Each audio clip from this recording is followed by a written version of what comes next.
তোর হেলমেট কোথায়? দে লাইসেন্স দে দেখি। স্যার লাইসেন্স তো স্যার আনিনি, আর হেলমেট পরতে ভুলে গেছি। আচ্ছা, তাহলে তো আজকে চালান হবে। এবার কি করবে? আরে দাঁড়াও দেখো না।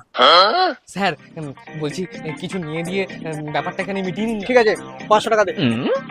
স্যার মাত্র 500 টাকাই আছে, আপনাকে পুরো টাকাটাই দিয়ে দিলে গাড়িতে তেল ভরবো কি করে আর গার্লফ্রেন্ডকে ঘোরাবো বা কি করে? স্যার 300 টাকা নিন।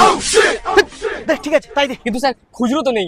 স্যার আপনি খুচরো করে আনুন। হ্যাঁ আমি তোর জন্য এখন খুচরো করতে যাবো? भगवान क्या তাহলে जुल्म স্যার আপনি অনলাইনে চালান করে দিন স্যার। ওই দেখ, ওই দোকানটা আমার চেনা, ওখানে গিয়ে খুচরো করে 300 টাকা দিয়ে দে। আর শোন, কোনো চালাকি না কিন্তু। लेकिन एक सेकंड দাদা বলছি ওই স্যার না আমাকে 300 টাকা দিতে বলল। কি বিশ্বাস হচ্ছে না? দাঁড়ান স্যার, 300 তো। হ্যাঁ 300। এই বাইকটা 300 টাকা দিয়ে গেল না? দে 300 টাকা।